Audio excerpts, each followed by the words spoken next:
पर आक्रमण करने से पहले तुम्हें स्मरण होना चाहिए था, काल मेरा दास है। अब बताओ, मुझसे तुम्हारी रक्षा कौन करेगा? तुम्हारा धर्म, तुम्हारा सत्य, तुम्हारा राम? मित्र, मुझसे बचाने कोई नहीं आएगा। जब संकट सर पर आता है तो केवल बल बचाता है, और रावण के विरुद्ध लड़ने के लिए तुम्हारे पास कोई बल नहीं है। अपने प्राण त्यागने के लिए सज हो जाओ वानर।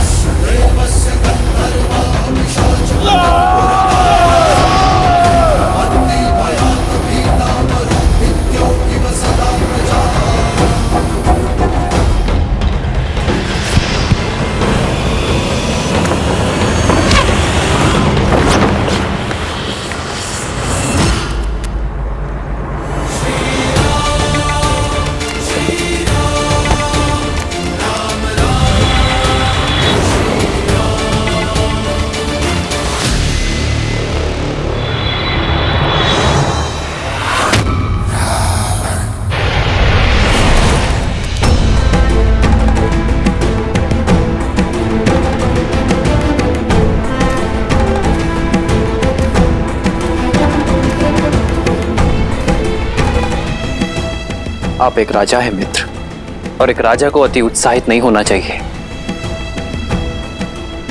हम धर्मयुद्ध के लिए आए हैं, इस प्रकार घात के लिए नहीं।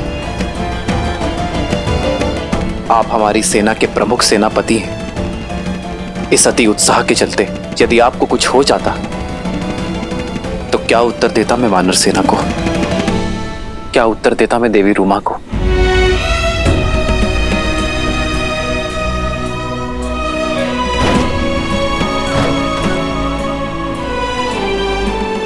मुझसे भूल हो गई प्रभु। आवेश में आकर बहुत बड़ी भूल कर बैठा। आप जिस सेना को लेकर साथ चले, मैं उसी सेना को पीछे छोड़ रावण से अकेला युद्ध करने चला गया। क्षमा कर। उठो मित्र।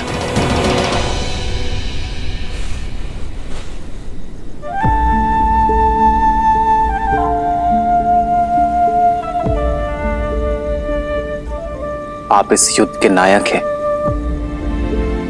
इस महासेना के राजा हैं, और एक नायक का कर्तव्य होता है कि वो सबको अपने साथ लेकर चले, अपने नियमों का पालन करें।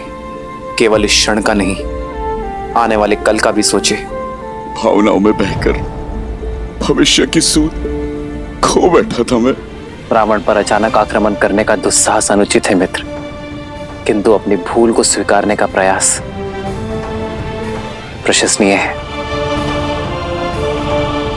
अपनी साहस का परिचय तो आपने दे दिया, अब अपनी सामर्थ्य का परिचय दीजिए।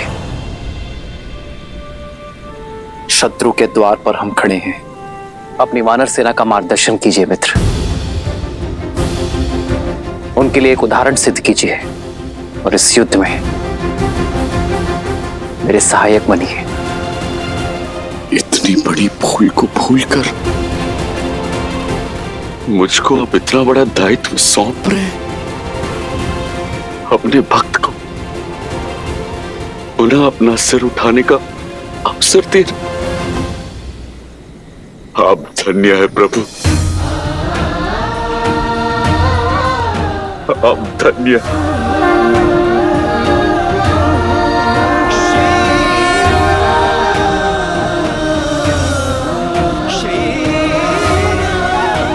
जय श्री राम, जय श्री राम, जय श्री राम, जय श्री राम।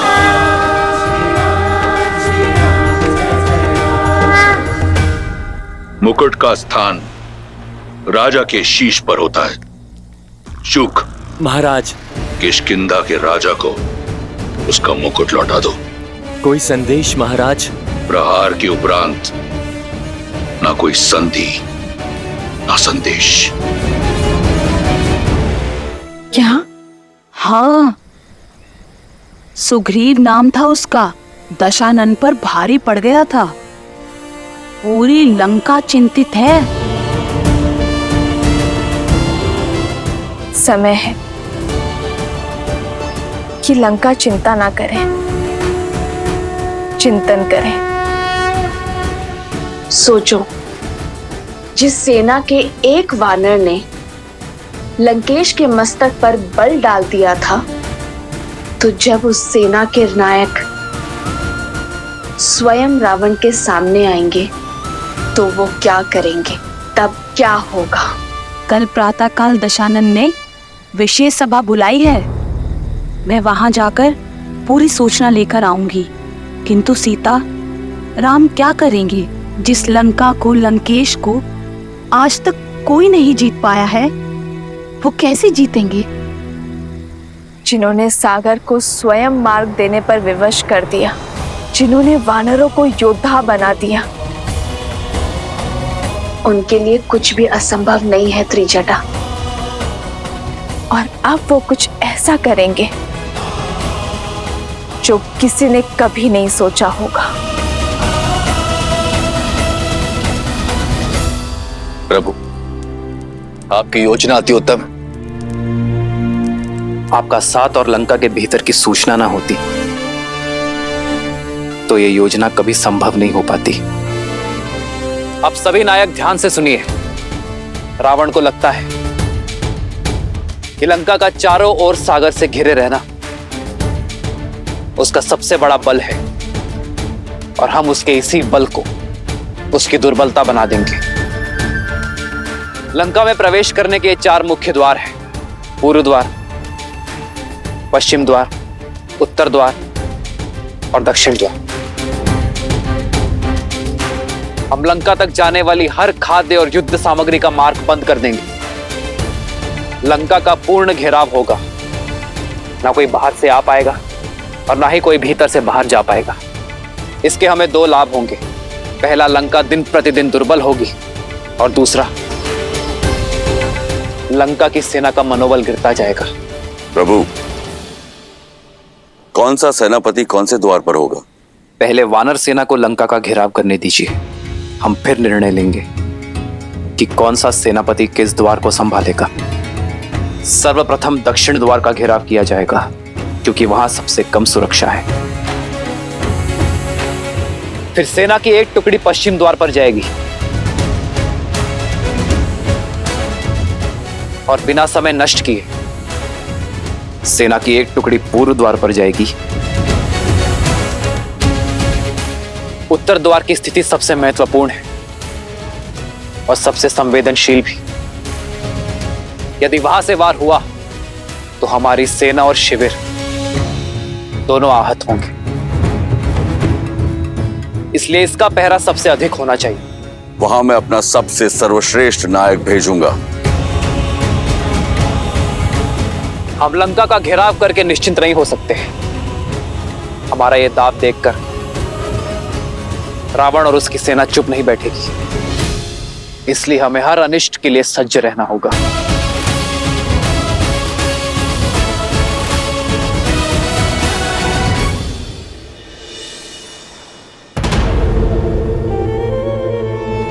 महाराज, 16 कोटि वानरों ने राज्य को चारों ओर से घेर लिया है।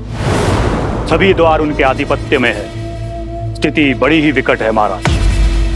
मार्गदर्शन कीजिए कि इस स्थिति से कैसे निपटा जाए। स्थिति बिल्कुल सामान्य है प्रहस्त, और मार्ग सरल। हमें राम का वध करना है। इस संसार के समक्ष एक उदाहरण प्रस्तुत करना है रावण के बल का। उसकी सेना का संहार कुछ इस प्रकार भयावह होना चाहिए कि यह संपूर्ण संसार राक्षस नाम से थर थर कांपे। आने वाले सहस्त्रों वर्ष तक लंका पर आक्रमण करने का साहस किसी में ना हो। सिद्ध करना है हमें कि महादेव के इस भक्त लंकेश दशानन रावण के समक्ष कोई टिक नहीं सकता। फिर चाहे वो नर हो या स्वयं नारायण?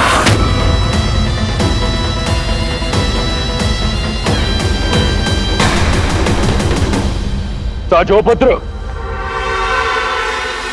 लंका के शत्रुओं का रक्त चखने के लिए मेरी तलवार कब से लालायित है पिताश्री।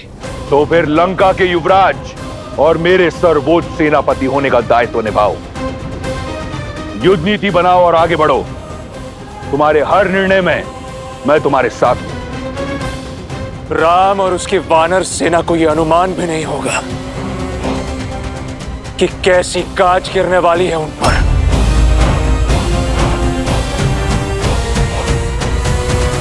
अब विलंब कैसा भैया, चलिए इस लंका पर आक्रमण करते हैं। लक्ष्मण भैया ठीक कह रहे हैं प्रभु। शत्रु को सज्ज होने का अवसर क्यों देना? हमें शीघ्र ही अपनी विजय पताका लहरा देनी चाहिए। क्योंकि यह धर्म युद्ध है हनुमान, और धर्म सबको अवसर देता है, रावण को भी। और यह अवसर अंतिम होगा। परंतु क्यों भैया? क्योंकि केवल रावण या उसकी सेना दांव पर नहीं, सैनिकों का परिवार और उनका भविष्य दांव पर है। सबसे श्रेष्ठ युद्ध वही है जो लड़ा ना जाए, और सबसे अच्छी युद्ध नीति युद्ध को टाला जाए। तो शांति प्रस्ताव भेजने की तैयारी की जाए। रावण को यह अंतिम अवसर देना आवश्यक है। प्रभु, ये शांति प्रस्ताव लेकर कौन जाएगा? जाम्बुन जी, आप सबसे अनुभवी हैं और ज्ञानी भी। आप ही बताइए किसे भेजना उचित होगा? प्रभु, लक्ष्मण जी के क्रोध से हम सब परिचित हैं। वहां राक्षसों ने कुछ भी ऊंच नीच कर दी और लक्ष्मण जी अपना धैर्य खो बैठे तो आपका मानतव्य असफल हो जाएगा। और हनुमान तो पहले ही लंका के भक्षक और लंकेश के शत्रु बन चुके हैं। उन्हें भेजना अवसर नहीं, चुनौती का संदेश देना होगा। और वानर राज सुग्रीव ने कल जो किया, उसके पश्चात रावण और उनके बीच वार्ता का कोई स्थान शेष नहीं बचा है। नल और नील सेतु बनाने में चतुरता रखते हैं, किंतु बात कला में उतने प्रवीण नहीं। हमें कोई ऐसा चाहिए जो न्याय प्रिय हो और शांति प्रिय भी, जो शक्तिमान हो और बुद्धिमान भी, जिसके पास वाक चातुर्य हो और बाहुबल भी, जो व्यवहार में संतुलित हो, जो एक राजा से बात करने के योग्य पद पर, भावी राजा।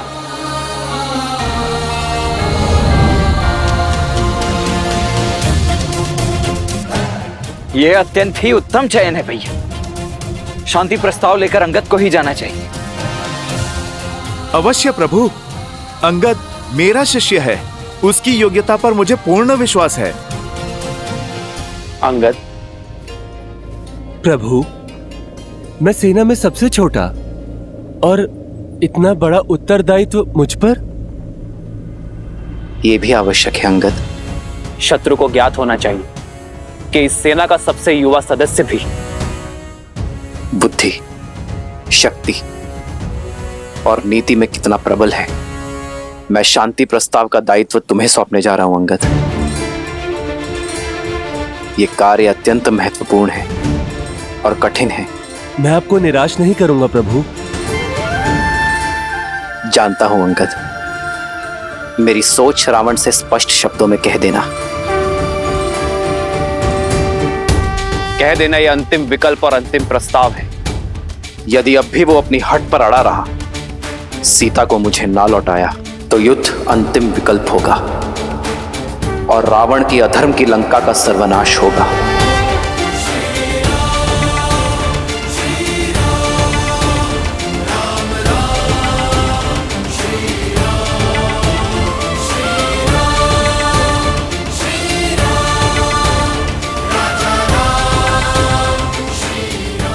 जाओ अंगद।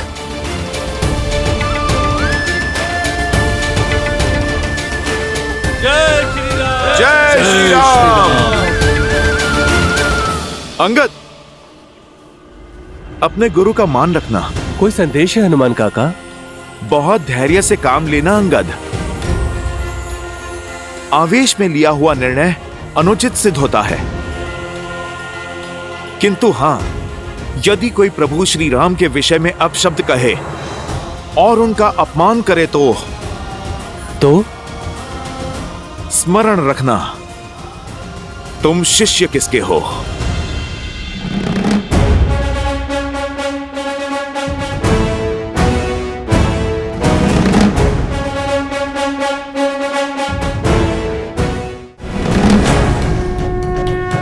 जय श्री राम। अरे कोई लंकेश को बताओ, वो वानर फिर आ गया। अरे शस्त्रगार भंडार की रक्षा करो, कहीं वो फिर से लंका को न जला दे।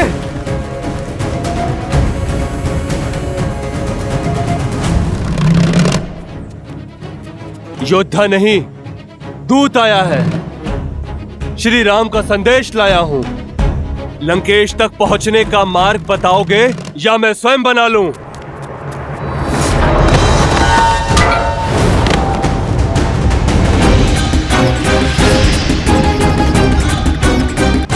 अरे वो पुनः लौट आया।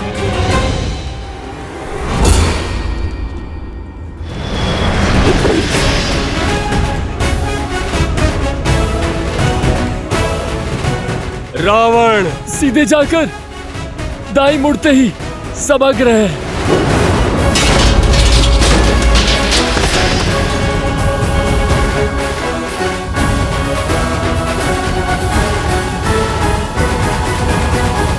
करने दो रावण को युद्ध की तैयारी।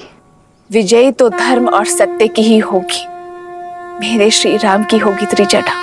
सुना है श्री राम ने शांति प्रस्ताव के लिए किसी वानर दूत को भेजा है। क्यों? युद्ध से पहले किसी दूत को क्यों? यही तो अंतर है त्रिजटा, मेरे श्री राम और रावण में। श्री राम अपने शत्रु को भी एक अंतिम अवसर देते हैं त्रिजटा।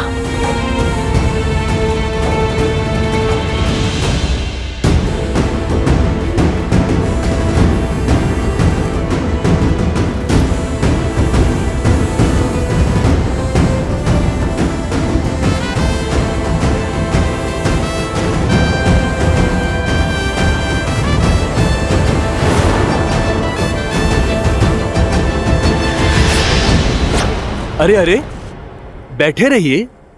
मैं तो केवल श्री राम का दूत हूं। हाँ, जब प्रभु श्री राम आएंगे तो उनके सम्मान में खड़े होइएगा। बिना अनुमति लंकेश की सभा में आने वाले कौन हो तुम? लगता है आपकी श्रवण शक्ति मंद है भद्र। मैं रामदूत हूं और मुझे कहीं जाने के लिए केवल श्री राम की आज्ञा चाहिए, किसी की अनुमति नहीं। मैं श्री राम का संदेश लेकर आया हूं रावण के लिए। जानता हूं क्या संदेश भेजा होगा उस वनवासी ने।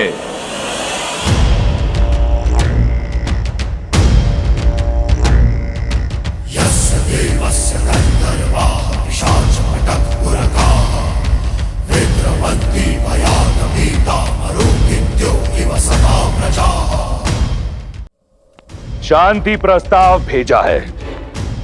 एक बार फिर संधि का निमंत्रण भेजा है। एक कायर से यही आशा थी।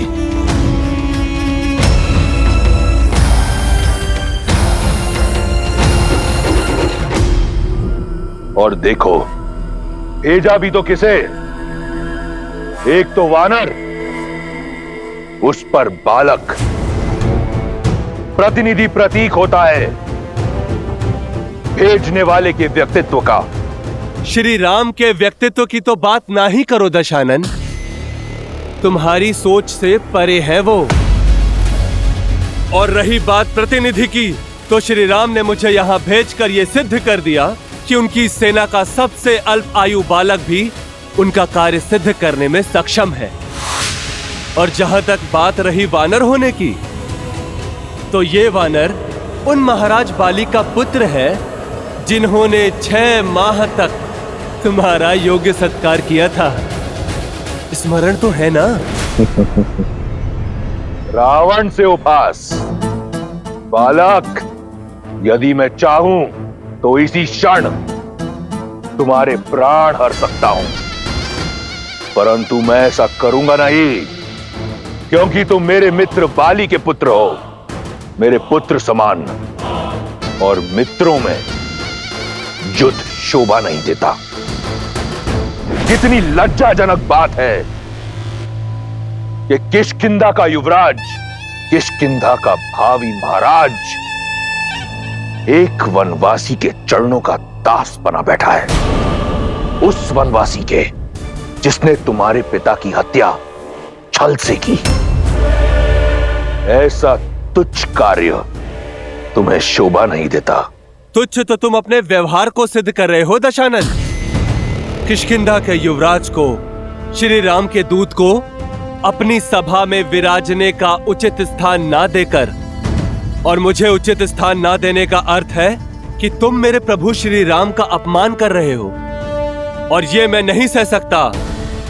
इसलिए पहले मुझे अपनी सभा में उचित स्थान दो, फिर मैं श्री राम का संदेश दूंगा।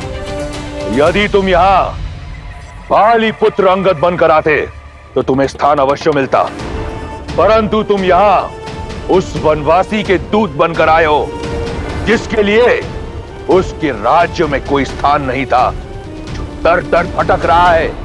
उस वनवासी और उसके मरकट दूत के लिए मेरी लंका में कोई स्थान नहीं है।